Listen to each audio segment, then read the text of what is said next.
Hello बच्चों, आज भी मैं आप लोगों के लिए एक वीडियो में 20 प्रश्नों का यह सीरीज लेकर उपस्थित हुआ हूं और यह वीडियो पूरा ध्यान से देखिएगा बिना स्किप किए, क्योंकि बहुत बेहतरीन प्रश्नों को इस वीडियो में शामिल किया हूं। इसलिए बिना देरी किए हुए चलिए वीडियो स्टार्ट करते हैं। स्टार्ट करने से पूर्व अगर आप लोग मेरे चैनल में नए होंगे तो चैनल को सब्सक्राइब करना मत भूलिए, बेल आइकन पर प्रेस कर दीजिए और ऑल वीडियो पर सेट कर दीजिए, ताकि जब भी मैं कोई नया वीडियो डालूं तो उसकी सूचना आपको नोटिफिकेशन के माध्यम से मिलता रहे। ठीक है, तो चलिए सबसे लेते हैं पहला प्रश्न। चलिए प्रश्न पढ़ते हैं। देखिए प्रश्न लिखा है, यदि 1,74,570 भागित 230 बराबर 759 तो 75.9 गुणित 0.23 का मान है। इसी प्रश्न को देखो मैंने यहाँ लिख लिया है।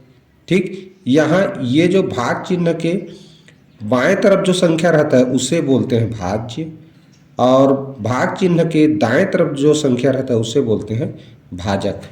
और इन दोनों को हल करने पर जो संख्या प्राप्त होता है वो कहलाता है भागफल। ठीक, अब देखो इन्हीं अंकों का प्रयोग करके जो संख्या बनाया गया है वो नीचे प्रश्न के रूप में लिखा गया है। यहाँ देखो 75.9, ये जो भागफल है 759, इसी में 5 और 9 के बीच में दशमलव लगाकर लिख दिया गया है। और इसमें जो ये भाजक है उसको देखो 230 लिखा है, उसको 0.23 लिख दिया गया है। ठीक, तो इस तरह ये जो भाजक है और ये भागफल, तो जान रहे हो भाजक और भागफल का गुणा करने से ना यही भाज्य ही मिलता है। ठीक है, क्या मिलता है? भाज्य ही मिलता है। तो इस तरह इनका गुणा करेंगे तो यही संख्या मिलेगा, तो इसको हम यहाँ लिख लेंगे। लिख लिए, देख लीजिए 1,74,570 को ऐसे लिख लेना है, क्योंकि यही उत्तर मिलेगा। अब केवल ये करना है कि दशमलव वाली संख्याओं का गुणा का नियम जान रहे हैं हम कि दशमलव बाद जितने अंक होते हैं उतने अंकों के बाद दाएं तरफ से अंक गिनकर दशमलव लगा दिया जाता है। ठीक है, यही होता है। तो देखो यहाँ पर दशमलव बाद एक अंक है। अब यहाँ देखो 230 लिखा है ना, यहाँ इस तरह लिख दिया गया है, तो मतलब यहाँ पर क्या होगा, शून्य और माना जाएगा। यानी कि इसमें देखना है दशमलव, देखो 3 अंक पार करके आया है, 2 के पास आया माने 3 अंक पार हुआ है, तो 3 अंक पार हुआ है। इसमें देखो 1 अंक पार हुआ है, तो यही अंक लिखा गया है। तो कुल 4 अंक पार करना है, तो 1 2 3 4, तो ये 17.4570 हो जाएगा इस प्रश्न का आंसर। इसमें कठिनाई क्या है, थोड़ा सा देखो ध्यान से। यहाँ पर 3 अंक पार किया है, लेकिन यहाँ देखोगे तो लग रहा है 2 ही अंक पार किया है, जबकि ये 230 को ही दशमलव वाला संख्या बना के लिखा गया है ना, ये चीज ध्यान रखना है। तो 3 अंक पार हुआ है वास्तव में, और इसमें इन्हीं सब अंकों को लिख दिया गया, तो 1 अंक, कुल मिला के 4 अंक के बाद दशमलव लगाना है। तो इस तरह 17.450 ये हो जाएगा इस प्रश्न का आंसर। देखो किसमें है ये। ठीक, लास्ट में शून्य नहीं लिखना है, ये ऑप्शन बी इसका राइट आंसर है। ठीक है, आशा समझ में आ गया होगा। चलिए देखते हैं अगला प्रश्न। चलिए प्रश्न पढ़ते हैं। 2/3, 3/5, 5/8 में से सबसे बड़ी एवं सबसे छोटी भिन्न का अंतर है। अब इस प्रश्न को हल करने के लिए जानना क्या है, पहले सबसे छोटी भिन्न कौन सा है तीनों में, और सबसे बड़ा भिन्न कौन सा है ये जानेंगे, फिर दोनों को आपस में घटाएंगे। यही कह रहा है सबसे बड़ी और सबसे छोटी भिन्न का अंतर। ठीक, तो देखो कैसे जानते हैं। देखो क्या करते हैं, तिरिया गुणा करके देखते हैं। 5 दूनी 10, इसका इससे गुणा करेंगे 3 तिया 9, तो इसमें बड़ा कौन हुआ, देखो जिसके ऊपर में बड़ा संख्या है वो बड़ा भिन्न है, तो 2/3 क्या है, बड़ा भिन्न है। अब इसका इसके साथ तुलना करके देखें तो इस तरह लिख सकते हैं 2/3। ठीक, अब तिरिया गुणा करें तो 2 8 16 और 3 5 15, इस तरह इसके साथ भी तुलना कर रहे हैं तो ये 2/3 के ऊपर ही बड़ा संख्या आ रहा है। ठीक है, तो इस तरह हमें पता चल गया कि 2/3 क्या है जी, सबसे बड़ा भिन्न है। क्लियर। अब हमको क्या जानना है कि 3/5 और ये 5/8 में सबसे छोटा कौन है। बड़ा तो जान गए, सबसे छोटा कौन है, तो देखो यहीं पर 8 तिया 24, 5 पंचे 25, इसका मतलब छोटा ढूंढ रहे हैं तो ये छोटा है, तो 3/5 क्या है, सबसे छोटा। अब इन दोनों को आपस में घटाना है, यही ये प्रश्न कह रहा है, सबसे बड़ी और सबसे छोटी भिन्न का अंतर। तो ये 2/3 मिला सबसे बड़ी भिन्न और 3/5 मिला सबसे छोटी भिन्न। तो देखो अभाज्य संख्या है हर में, तो लघुत्तम गुणनफल होता है 3 पंचे 15, 5 दूनी 10, 3 तिया 9, घटाए क्या आया 1/15। ठीक, तो यही क्या है इस प्रश्न का आंसर है। देखो कौन सा ऑप्शन में है, ऑप्शन ए इसका राइट उत्तर है। ठीक, चलिए बढ़ते हैं अगले प्रश्न की ओर। चलिए प्रश्न पढ़ते हैं। देखिए प्रश्न लिखा है 24 के 2 भाग किए जाते हैं, पहले भाग का 7 गुना तथा दूसरे भाग का 5 गुना मिलकर 146 हो जाता है, तो पहला भाग है। ये हमारे पास 4 ऑप्शन है। आप लोग चाहो तो इस ऑप्शन की सहायता से भी इस नियम में मान रख करके इसका उत्तर प्राप्त कर सकते हैं। ठीक है, तो मैं कैसे हल किया जाता है ये बताता हूँ, और आप लोग मान लो ये विधि नहीं जानते तो बस पहला भाग की जगह में किसी संख्या को रख के देखना है, और ये 7 गुना फिर दूसरे का बचेगा 24 में से उसका 5 गुना करना, फिर जोड़ने पर 146 आना चाहिए। ठीक, तो चलिए मैं इसको बनाते कैसे हैं ये बता रहा हूँ। देखो हमको क्या करना है, माना कि पहला भाग x है। ठीक, 2 भागों से मिलकर 24 हो रहा है जोड़ने पर, तो पहला संख्या को मैंने क्या मान लिया, x मान लिया। तो दूसरा भाग क्या होगा भाई, 24 में से हम x को घटा देंगे, जो बचेगा वो दूसरा भाग होगा। तो इस तरह दूसरा भाग क्या मानेंगे 24 ऋण x, प्रश्न के अनुसार, क्योंकि दोनों भागों का योगफल क्या है 24 है, इसलिए इस तरह मानते हैं।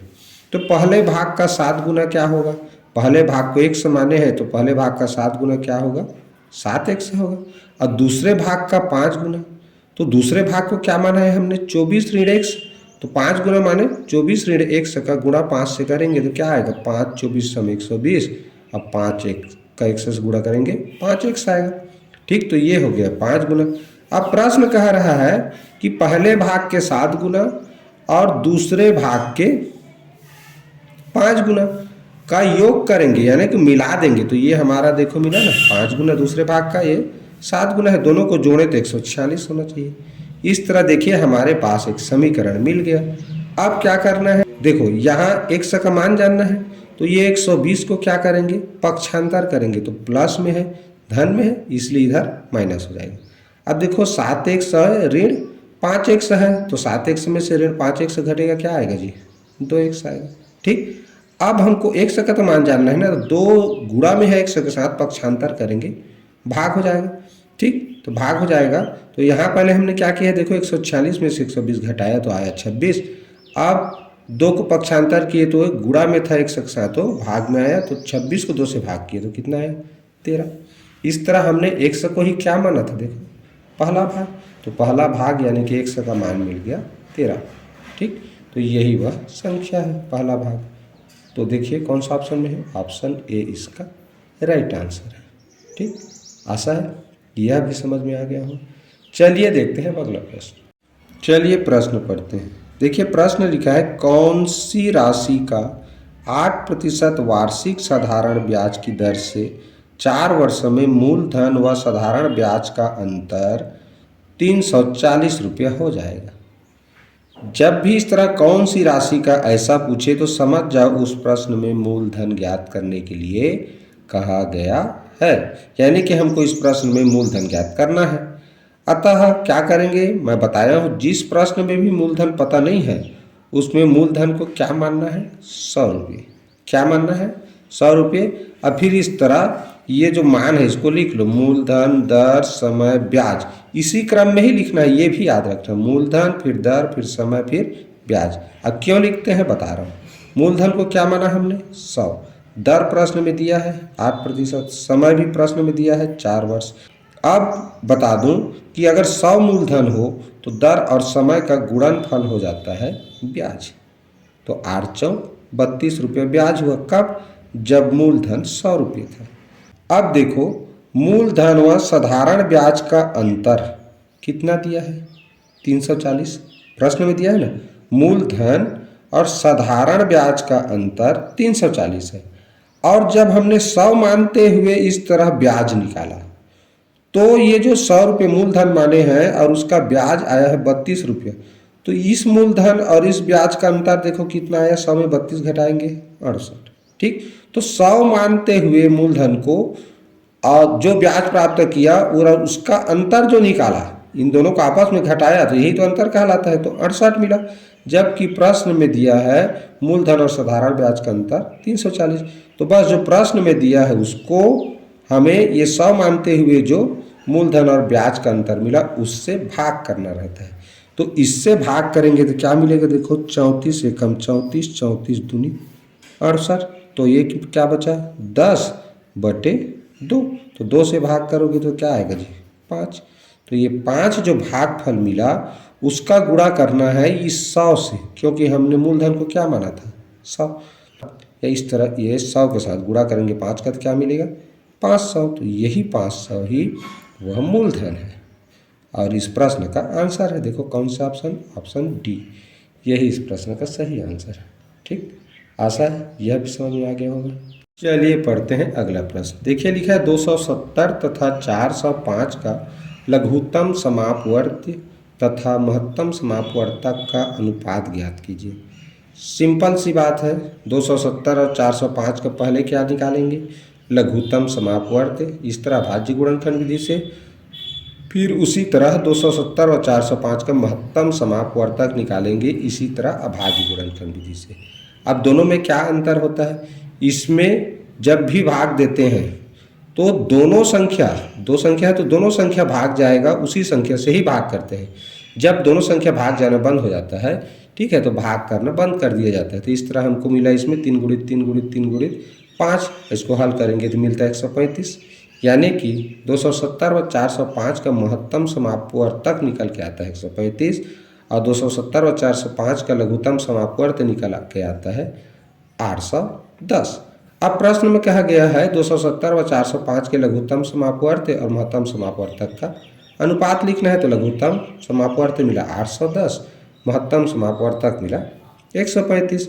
अब देखो ये सरलतम रूप में लिखना जरूरी है, तो इसको सरलतम रूप में लिखेंगे तो कैसे करेंगे, दोनों की इकाई में 0 और 5 है, इससे पता चलता है कि 5 से विभाजित हो जाएगा। इस तरह कैसे भाग करें, 5 दूनी 10 बच्चा 3, 5 सत्ते 35, 5 एकम 5 बचेगा 3, 31 बन गया, 5 छक्का 30 बचा 1, 5 दूनी 10। इस तरह 162 बटे क्या मिला 27। अब देखो अंकों का योगफल 9 हो रहा है, इसका मतलब 9 से विभाजित हो जाएगा। तो 9 तिया 27, 9 एकम 9 बचा 7, तो 9 अट्ठे 72, यानी कि बच गया 18, ऊपर नीचे में 3, इस तरह 3 एकम 3, 3 छक्का 18, यानी क्या मिला 6/1। 6/1 को अनुपात में लिखेंगे तो कैसे लिखेंगे 6:1।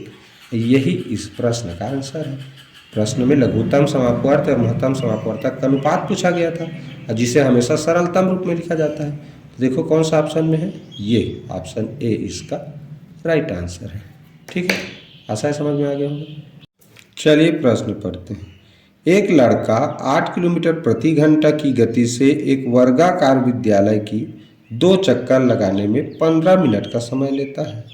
तो विद्यालय की भुजा है, विद्यालय कैसा आकार का है, वर्गाकार, इस चीज़ को ध्यान रखना है। देखिए प्रश्न में दिया है चाल बराबर 8 किलोमीटर प्रति घंटा। इसका मतलब क्या होता है, 1 घंटा में 8 किलोमीटर चलता है, यानी 1 घंटा बराबर 8 किलोमीटर। अब देखो 1 घंटा बराबर होता क्या है 60 मिनट, मिनट में बदले तो, और 1 किलोमीटर बराबर 1000 मीटर। तो यहाँ पर जो घंटा लिखा है और किलोमीटर में लिखा है उसको, इसको मिनट में, इसको किलोमीटर में बदल देंगे। तो 1 घंटा का 60 मिनट और 8 किलोमीटर माने 8000 मीटर हो गया। अब 60 मिनट का जान रहे हैं तो 1 मिनट का जानना पड़ेगा। तो 1 मिनट का जानना है यानी अधिक से का जानना है, तो क्या करते हैं इसका भाग। तो इस तरह 8000 को 60 से भाग कर दिए। अब हमको जानना है 15 मिनट में कितना चला, ठीक है। तो 15 मिनट में कितना चला, तो 1 मिनट का जान गए, तो अधिक का जानना है 1 से, यानी 15 का जानना है, तो क्या करते हैं एक एक नियम से गुणा। तो इस तरह इसको हल करेंगे तो 2000 आता है। कैसे, देखो 15 एकम 15, 15 चौक 60, अब 4 से भाग करो, 4 एकम 4 दूनी 4 शून्यम 4 शून्यम 4 शून्यम 2000। तो 2000 मीटर आ गया 15 मिनट में, यानी 15 मिनट में 2000 मीटर वो चलता है। अब चूंकि 15 मिनट में वो 2 चक्कर लगाता है, प्रश्न में दिया है ना भाई 2 चक्कर लगाया, तो कितना में लगाया 15 मिनट में, तो 2 चक्कर के बराबर है 15 मिनट। तो 2 चक्कर में 15 मिनट का बराबर क्या है, यहाँ देखो 15 मिनट बराबर क्या मिला 2000। तो 2 चक्कर में कितना दूरी तय किया हो 2000 मीटर। यहाँ से ध्यान दें 15 मिनट बराबर 2000 मीटर आया है, तो दोनों बराबर है ना, तो 15 मिनट की जगह में हम 2000 मीटर लिख सकते हैं, ठीक, क्योंकि दोनों बराबर है। तो 2 चक्कर बराबर 15 मिनट, अब 15 मिनट की जगह में हमने लिख दिया 2000 मीटर। तो एक चक्कर का ऐकिक नियम से एक का जानते हैं तो इसका भाग करते हैं, तो 2000 को 2 से भाग कर दिए कितना आएगा 1000 मीटर। तो इस तरह एक चक्कर में 1000 मीटर, और एक चक्कर बराबर क्या होता है वर्गाकार विद्यालय का परिमाप। भाई इस तरह एक वर्गाकार विद्यालय है, तो परिमाप का मतलब होता है किसी का एक चक्कर लगाना। तो एक चक्कर बराबर वर्गाकार विद्यालय का परिमाप है। अब परिमाप बराबर क्या होता है 4 गुणित भुजा। परिमाप बराबर क्या होता है 4 गुणित भुजा, और एक चक्कर बराबर मान क्या मिला 1000 मीटर मिला है ना। तो हमको ये भुजा जानना है, तो ये 4 गुणा में है उसको क्या करेंगे पक्षांतर, तो गुणा में है इधर आए क्या होगा भाग, और भाग करेंगे 1000 को 4 से तो क्या मिलता है 250 मीटर। यानी भुजा बराबर क्या मिला उस वर्गाकार विद्यालय का एक भुजा 250 मीटर है, ठीक है।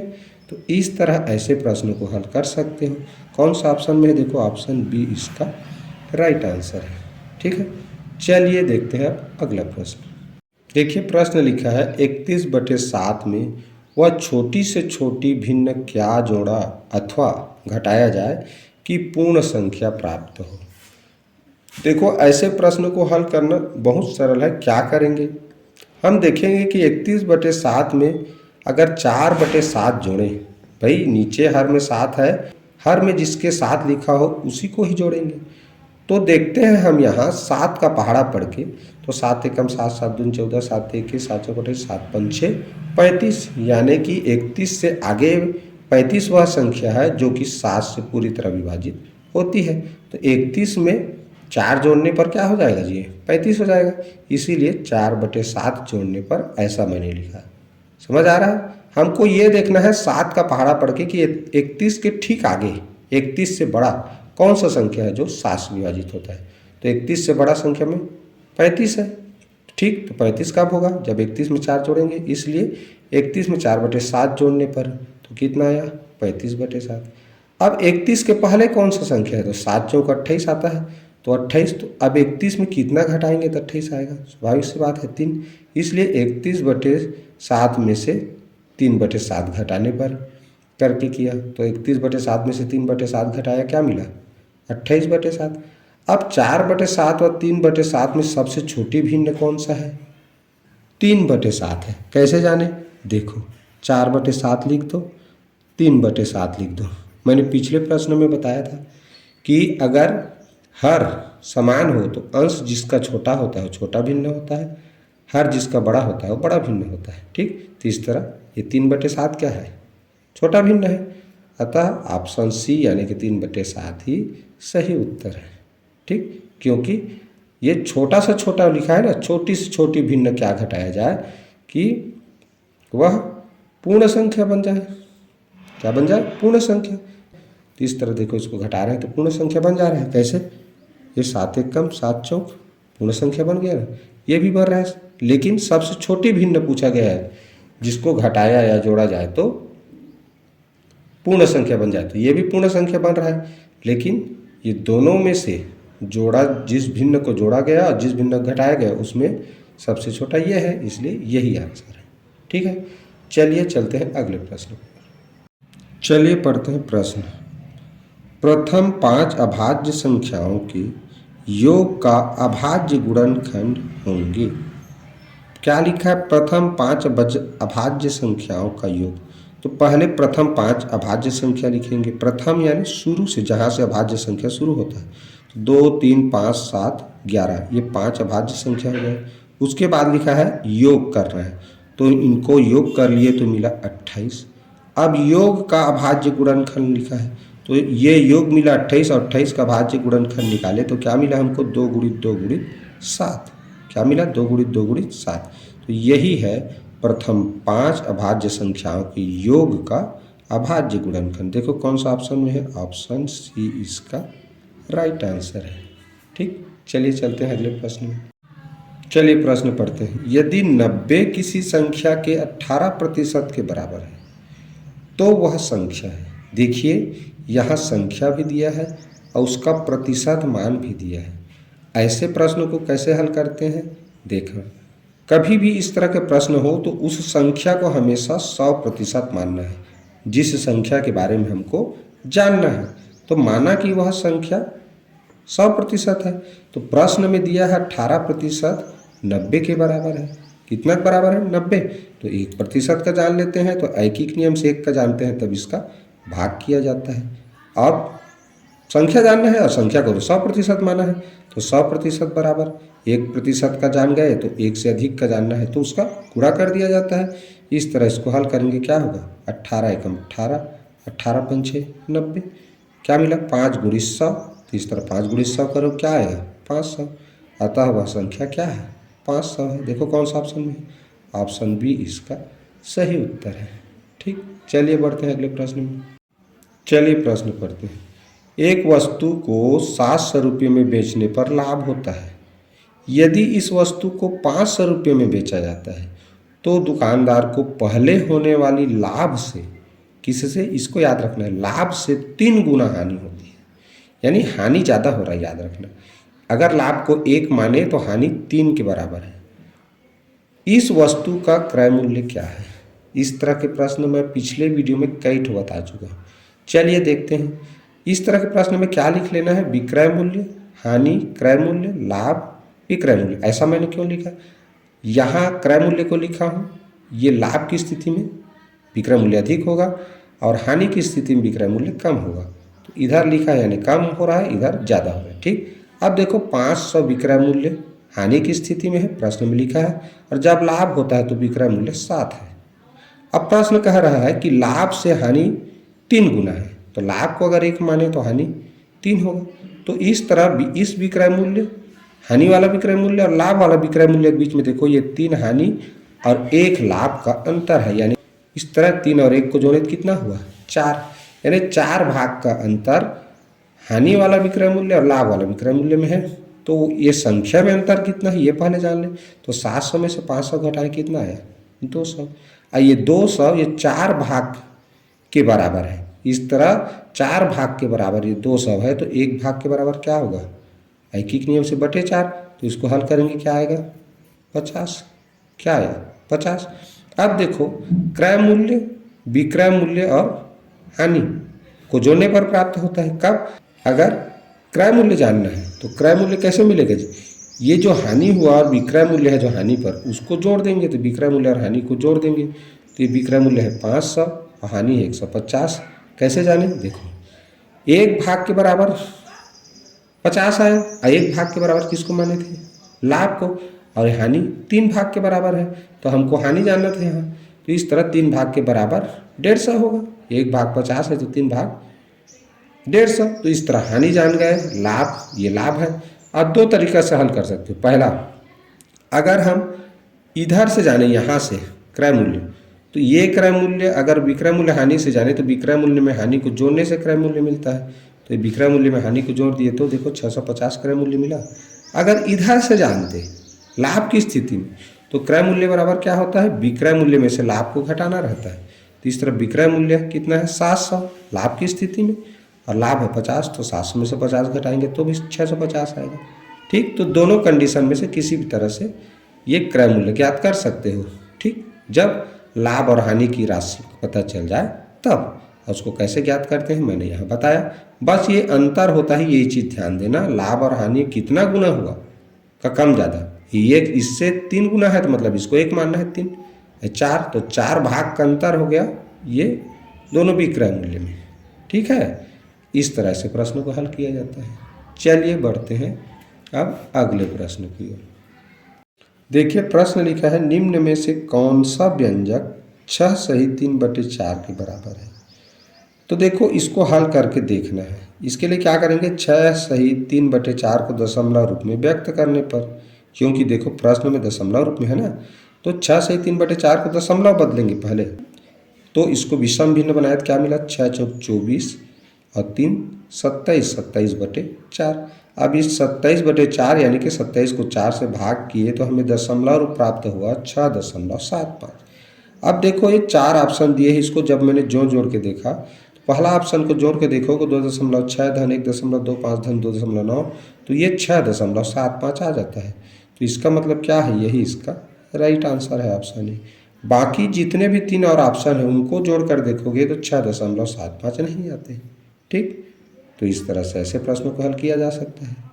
आशा है समझ में आ गया होगा। चलिए देखते हैं अगला प्रश्न। चलिए प्रश्न पढ़ते हैं। दो संख्याओं का योग 48 है तथा उनका महत्तम समापवर्तक 4 तथा लघुत्तम समापवर्त 140 है। छोटी संख्या क्या है? देखिए ऐसे प्रश्नों को कैसे हल किया जाता है। हम जानते हैं कि दो संख्याओं का गुणनफल उनके लघुत्तम समापवर्त एवं महत्तम समापवर्तक के गुणनफल के बराबर होता है। ये लघुत्तम समापवर्त और महत्तम समापवर्तक पाठ से संबंधित नियम है। कोई भी दो संख्या का गुणा कर दोगे तो उन दोनों का लघुत्तम समापवर्त महत्तम समापवर्त का गुणा करोगे वो दोनों बराबर होता है। ठीक है, तो इस तरह हमने ये नियम सूत्र लिख लिया। तो देखो लघुत्तम समापवर्त और महत्तम समापवर्तक दिया है, तो इन दोनों का गुणा किए तो कितना मिला, 560। और ये नियम कह रहा है कि लघुत्तम समापवर्त और महत्तम समापवर्तक कोई भी दो संख्या है उसका लघुत्तम समापवर्त और महत्तम समापवर्तक का गुणनफल उन दोनों संख्याओं के गुणनफल के बराबर होता है। तो इनका गुणा करने पर हमको उन दोनों संख्याओं का क्या मिल गया, गुणनफल मिल गया। अतः अब हमें क्या करना है, 560 के ऐसे गुणनफल चाहिए जिनका योगफल 48 हो।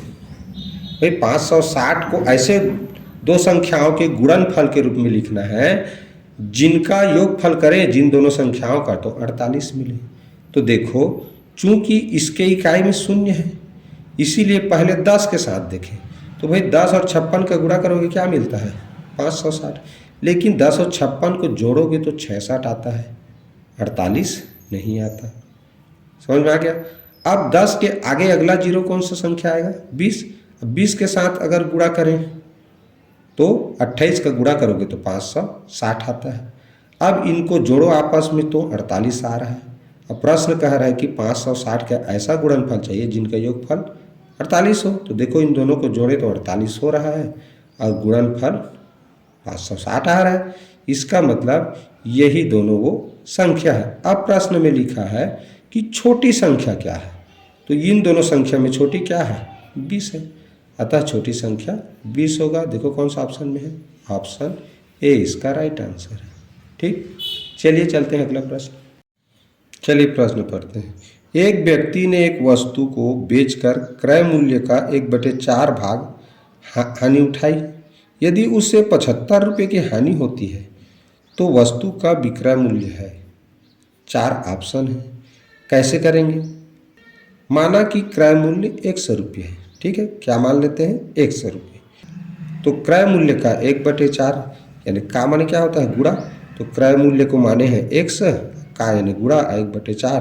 तो 100 का 1/4 से गुणा किया क्या मिला, 100/4। अब यही हानि है। अब प्रश्न में देखो हानि दिया है 75 रुपये। क्या दिया है, 75 रुपये हानि बराबर दिया है ना, प्रश्न में इतना हानि होता है। तो हानि बराबर 75 है और हमने माना वो कितना बना, 100/4। तो 100/4 के बराबर ये 75, क्योंकि मानने पर यही हानि है। तो 100 का मान जानना है तो 4 क्या होगा, पक्षांतर। तो 4 पक्षांतर होगा तो 175 के साथ क्या करेंगे, भाग में इसलिए गुणा करेंगे। तो 75 के साथ 4 का गुणा करो कितना आता है, 300। तो 100 बराबर क्या मिला, 300। और 100 को क्या माना था हमने, क्रय मूल्य माना था। तो क्रय मूल्य बराबर कितना आया, 300। अब इस तरह क्रय मूल्य बराबर 300 रुपये मिला। अब देखो प्रश्न में पूछा क्या गया है, वस्तु का विक्रय मूल्य। तो वस्तु का विक्रय मूल्य बराबर क्या होता है, हानि की स्थिति में क्रय मूल्य में से हानि को घटा देते हैं, हानि को घटा देते हैं तब वस्तु का विक्रय मूल्य पता चलता है। तो क्रय मूल्य मिला 300, हानि 75 रुपये प्रश्न में दिया है। इस तरह 300 में से 75 घटाए क्या आया, 225 रुपये। यही इस प्रश्न का आंसर है। देखो कौन सा option, option C right answer है। ठीक, आशा समझ में आ गया होगा। चलिए चलते हैं अगले प्रश्न की ओर। चलिए प्रश्न पढ़ते हैं। 15 से 1/2 ऋण बड़ा कोष्टक के अंदर 12/5 गुणित 5/8 धन छोटे कोष्टक में 7 भागित 1 से 3/4 छोटा कोष्टक बंद बड़ा कोष्टक बंद गुणित 2। उपर्युक्त व्यंजक का मान पूर्णांक के रूप में सन्निकटित करने पर होगा, ऐसा कहा गया है। सरलीकरण का प्रश्न है, बोडमास के नियम पर ही बनता है। देखिए क्या करेंगे। सबसे पहले छोटा कोष्टक हल करेंगे। छोटा कोष्टक के अंदर यह मिश्र भिन्न में दिया है, इसको हल करते हैं तो 1 चौक 4 4 3 7/4। पहले सही बटा हल किए, मिल गया। अब देखो इसको हल करेंगे तो ये भाग है तो भाग को गुणा में बदलते हैं और ये 7/4 हो जाता है 4/7। 7 7 कैंसिल, क्या बचा 4। अब ये छोटा कोष्टक के अंतर्गत केवल 4 बचा, ठीक। छोटा कोष्टक हट गया। इधर क्या है, बड़ा कोष्टक है छोटा कोष्टक के बाहर। इधर क्या है देखो, धन 5/8 गुणित 12/5, इसको उतार लिए, हो गया। अब देखो यहाँ पर गुणा हो रहा है, क्या हो रहा है गुणा, तो यहाँ 4 दूनी 8 4 तिये 12 5 5 कट गया, क्या बचा 3/2। क्या बचा 3/2। तो 3/2 इसको हल करने पर मिला, इसको लिख लिया धन 4। 4 को क्या लिख सकते हैं 4/1 लिख सकते हैं। देखो अब लघुत्तम क्या मिलेगा, जोड़ना है दोनों भिन्नों को, लघुत्तम 2 तो इस तरह 3 एकम 3 4 दूनी 8 8 3 11/2 ये बड़ा कोष्टक को हल करने पर मिला। अब बड़ा कोष्टक के बाहर देखो क्या है गुणा 2, इसमें बड़ा कोष्टक के बाहर ऋण 15 से ही 1/2, इसको उतार लेंगे, ठीक। अब क्या करेंगे देखो, यहाँ 2 और 2 गुणा की स्थिति है, यहाँ ऋण है तो गुणा पढ़ करते हैं। 2 2 कैंसिल हो गया आंसर में होने के कारण, क्या बचा 11/1। यहाँ क्या है मिश्र भिन्न है, इसको विषम भिन्न में बदले 15 दूनी 30 30 1 31/2। इस तरह हल करेंगे, आएगा लघुत्तम 2 31 एकम 31 11 दूनी 22। अब 31 में से 22 घटाओ क्या आएगा 9/2, 9/2 का दशमलव रूप 4.5। अब इसमें कहा है सन्निकटित करने पर, पूर्णांक के रूप में सन्निकटित करने पर।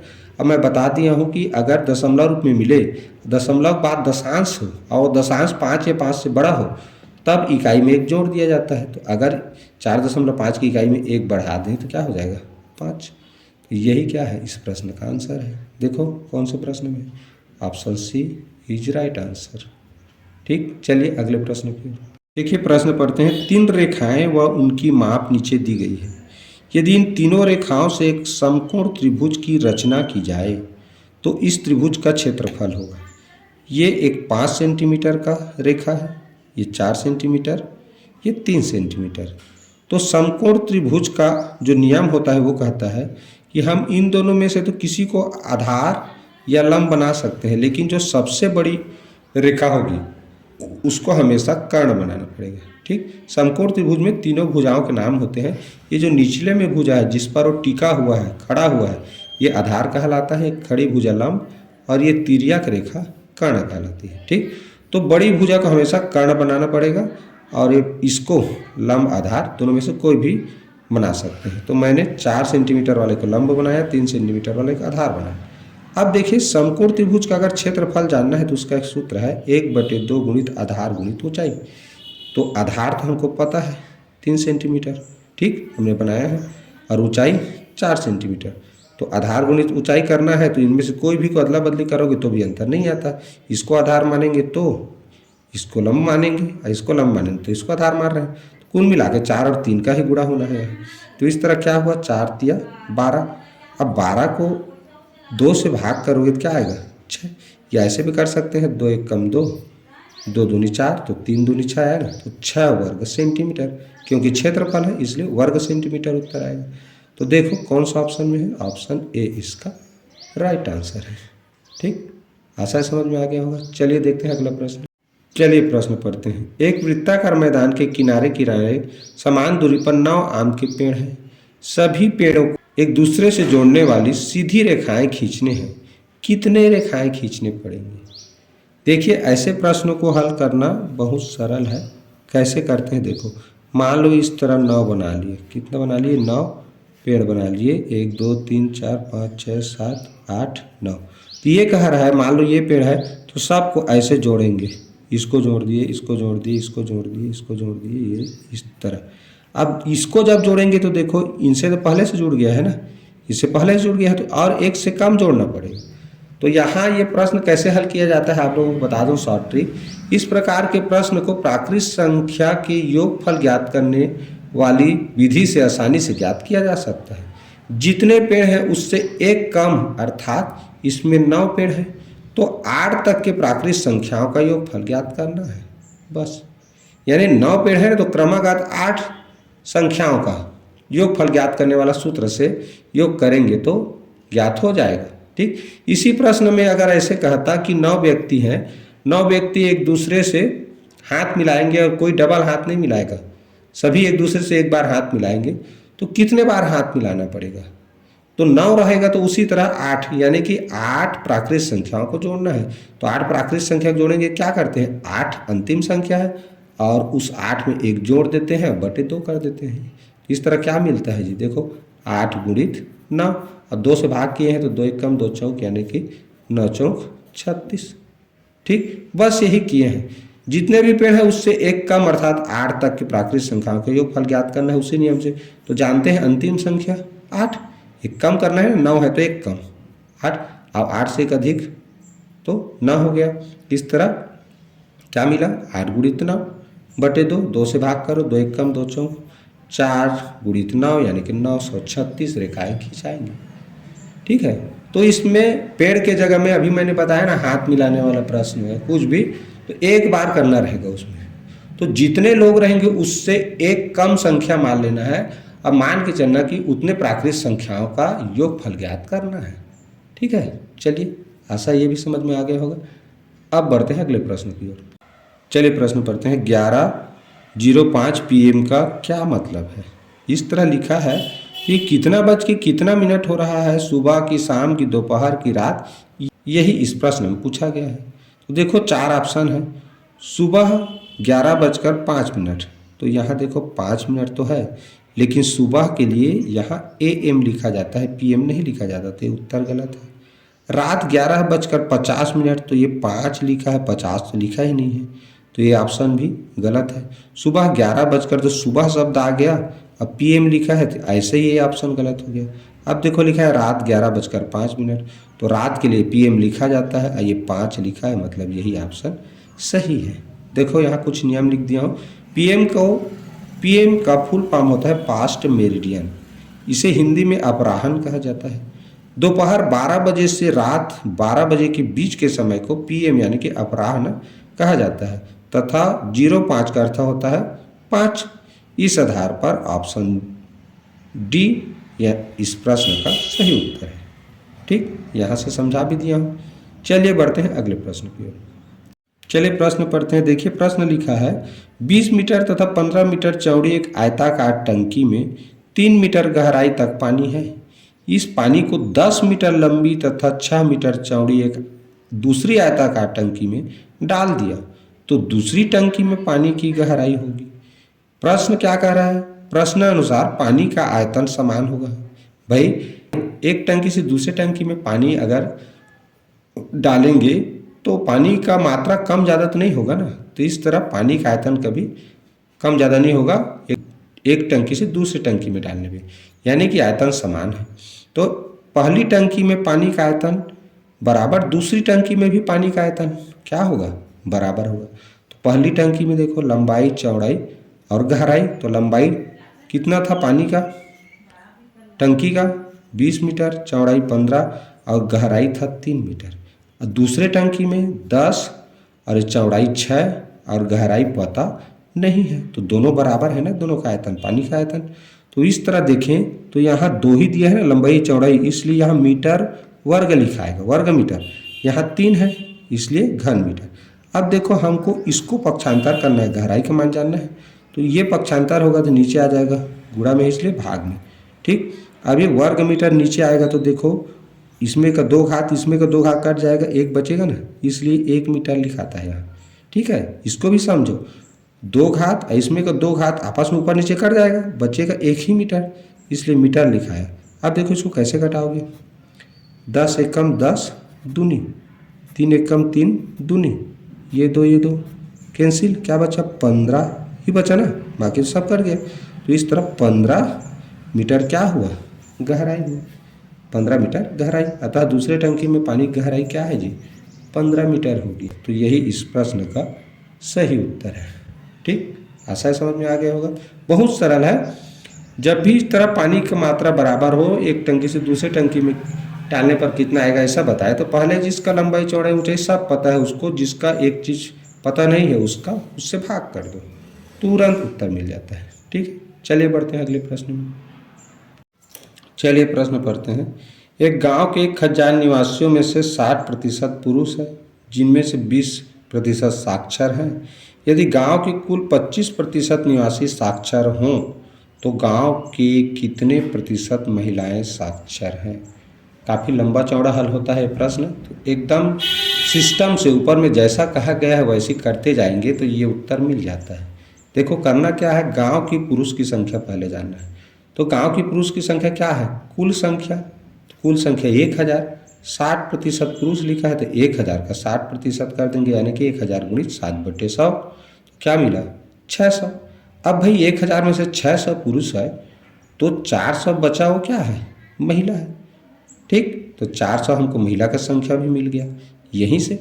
अब देखो पुरुष साक्षर की संख्या, तो पुरुषों की कुल संख्या में से 20% साक्षर है लिखा है, देखो लिखा है ना, 60% पुरुष है जिनमें से 20% साक्षर है, यानी कि कुल कितने पुरुष है उनका 20% साक्षर है। तो पुरुषों की संख्या मिला 600, और 600 का 20% कितना आता है 120। कैसे हल किए, देखो 2 शून्य काट दोगे ऊपर नीचे, 6 गुणित 20 यानी कि 120 पुरुष साक्षर। अब गांव में कुल साक्षर प्रतिशत दिया है, देखो 25%, तो गांव की कुल संख्या का 25% साक्षर है। तो कुल संख्या 1000, 25% माने 25/100। हल करेंगे क्या आएगा, 2 शून्य 2 शून्य ऊपर नीचे कट गया तो 25 दम 250 साक्षर। अतः महिला साक्षर जानना है, तो महिला साक्षर कैसे जानेंगे, कुल साक्षर में से पुरुष साक्षर को घटाएंगे जी, तो 250 क्या है कुल साक्षर है। अब पुरुष साक्षर को घटा दिए तो 130 हो गया। ठीक, महिला साक्षर। अब महिला साक्षर जान गए। अब प्रश्न में क्या पूछा है, महिला साक्षर का प्रतिशत, तो साक्षर महिला का प्रतिशत बराबर क्या होगा, साक्षर महिला को कुल महिला की संख्या से भाग करते हैं और प्रतिशत जानने से 100% से गुणा करते हैं। तो साक्षर महिला की संख्या 130, कुल महिला 400 और 100% से गुणा करेंगे क्या आएगा 32.5%। तो यही इस प्रश्न का आंसर है। देखो कहाँ पर है, ये ऑप्शन डी इसका राइट आंसर है। ठीक, चलिए चलते हैं अगले प्रश्न की ओर।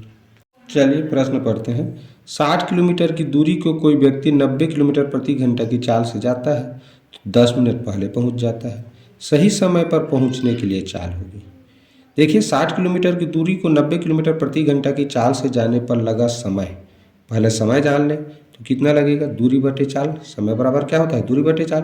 तो दूरी है 60 किलोमीटर, चाल है 90, तो इसको हल करेंगे क्या आएगा 2/3। कैसे, शून्य शून्य कटा, 3 दूनी 3 तिया 2/3 घंटा। अब मिनट में बदलने पर, क्योंकि इसमें 10 मिनट दिया है ना, तो मिनट में बदलेंगे तो 2/3 को मिनट बनाना है, घंटा को तो 60 से गुणा किया जाता है। इस तरह क्या मिला 40 मिनट। कैसे हल करते हैं, देखो 3 एक काम 3 दूनी 20 मिला, 20 दूनी 40 यानी 20 दूनी 2 यानी 40 मिनट।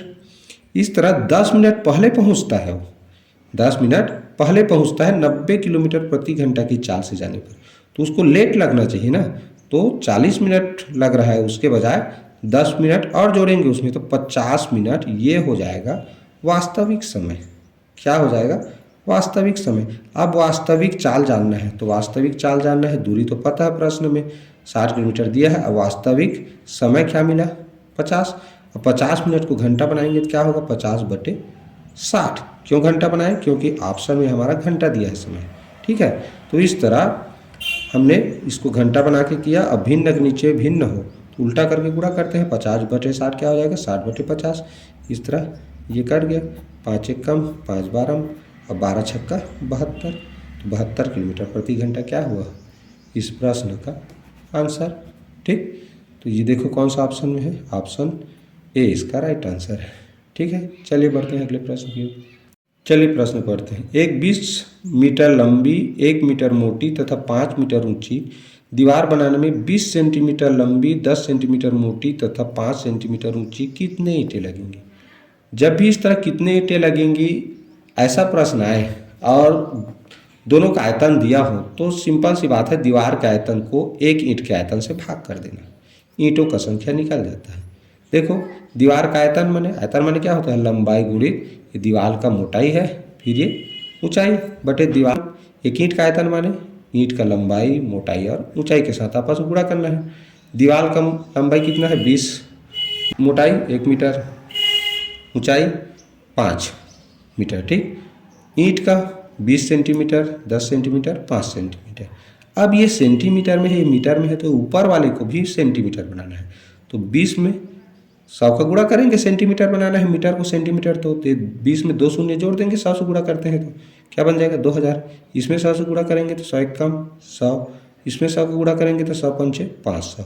अब दोनों सेंटीमीटर बन गया। अब इसी को मात्र हल करना है जी, 5 से हल करेंगे, 5 एकम 5, 5 शून्य शून्य, ये 100 आया, एक शून्य कटा दिए, 10 बचा, इधर कटा दिए, 2 एकम 2, एकम 2 शून्यम 2 शून्यम, 100 गुणित 10 गुणित 100। इसको हल करेंगे क्या आएगा, 1 लिख दिए, 1 का गुणा करोगे 1 ही आएगा, कितना शून्य है 5, 5 शून्य यानी कि 1 लाख। तो 1 लाख ईंटें उस दीवार में लगी होंगी, ठीक। चलिए बढ़ते हैं अगले प्रश्न की ओर। चलिए प्रश्न पढ़ते हैं। एक वर्गाकार खेत का क्षेत्रफल बताइए जिसकी परिमाप यानी परिमिति 60 मीटर है। देखो दिया है वर्गाकार खेत का परिमिति यानी कि परिमाप 60 मीटर प्रश्न में दिया है। अब परिमिति बराबर होता क्या है वर्ग का, 4 गुणित भुजा। तो भुजा का मान जानना है तो क्या करेंगे, 4 पक्षांतर करेंगे तो ये 60 के साथ भाग होगा और 60 को 4 से भाग करोगे तो उत्तर आता है 15, ठीक। अतः वर्गाकार खेत का क्षेत्रफल जानना है। क्षेत्रफल कैसे जानेंगे, तो भुजा गुणित भुजा करेंगे, भुजा तो मिल गया हमको यहाँ से, तो भुजा का मान 15, तो भुजा गुणित भुजा यानी कि 15 गुणित 15 बराबर क्या होता है 225 वर्ग मीटर। और यही चीज़ इस प्रश्न में पूछा गया है, वर्गाकार खेत का क्षेत्रफल तो कितना है 225 वर्ग मीटर। कौन से ऑप्शन में, ऑप्शन सी इसका राइट आंसर है, ठीक। चलिए प्रश्न पढ़ते हैं। देखिए प्रश्न लिखा है 12 पुरुष अथवा 15 औरतें एक कार्य को 21 दिनों में पूरा कर पाते हैं। उसी कार्य को 6 पुरुष तथा 10 औरतें कितने दिनों में पूरा करते हैं। यहाँ अथवा लिखा है या भी लिखा जा सकता है, यानी कि या तो 12 पुरुष 21 दिन में काम को करते हैं या 15 औरतें। इस बार कहा जा रहा है 6 पुरुष तथा 10 औरतें, यानी कि 6 पुरुष और 10 औरतें मिल के करना है, ठीक। तो याद रखो समय पूछा गया है, यानी कितने दिन लगेंगे। तो कितने दिन निकालना है, तो कुल कार्य यानी कि आदमी और ये दिनों की संख्या को गुणा कर देंगे तो कुल कार्य होता है, भाग कर देना है कुल कितने लोग काम को कर रहे हैं उससे।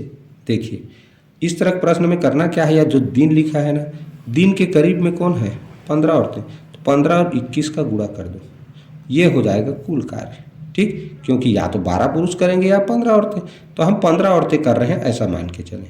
अब भाग किससे करना है, आदमी संख्या से। तो देखो आदमी की संख्या क्या है 6 पुरुष तथा 10 औरतें। अब यहाँ ध्यान रखना है, भाग ऊपर में औरतें लिखें तो नीचे औरत से ही भाग करें, तो 10 औरत तो 10 औरत लिखेंगे। अब 6 पुरुष को क्या करेंगे, औरत बनाना है, तो औरत बनाने के लिए क्या करते हैं 12 पुरुष 15 औरतें, तो इसी को उल्टा करके बटे का लिख देना है, तो 15 बटे 12, इस 6 के साथ गुणा कर देंगे 15 बटे 12, तो ये 6 पुरुष क्या बन जाएगा, औरत बन जाता है। तो इस तरह इसको हल करेंगे क्या आएगा, देखो 6 कम 6 दूनी, और 15 को 2 से भाग करोगे 7.5, इसको जोड़ोगे क्या आएगा 17.5। अब इस तरह दशमलव हटाएंगे तो ऊपर एक शून्य बढ़ा सकते हैं, तो मैंने इसमें बढ़ा दिया। इसमें क्यों बढ़ाया, क्योंकि 25 से घटाते बनता है, 25 सत्ते 25 छक्का 7 एकम 7 तिया 6 तिया 18, कितना दिन लगा 18 दिन। अब इसको कैसे बनाए रहते हैं, देखो 12 पुरुष लिखा है ना, 15 औरतें ऊपर, 12 पुरुष अथवा 15 औरतें, औरतें यानी अथवा यानी बराबर, तो 12 पुरुष अथवा 15 औरतें लिखा है, तो एक पुरुष बराबर 15 बटे 12 होगा ना, तो 6 पुरुष को हमको बदलना था औरत में, 6 पुरुष बराबर 15 बटे 12 गुणित 6, इसी को यहाँ पर मैंने लिखा है, ठीक। तो इस तरह से ऐसे प्रश्नों को हल कर सकते हैं। चलिए बढ़ते हैं आज की वीडियो के अंतिम प्रश्न की ओर।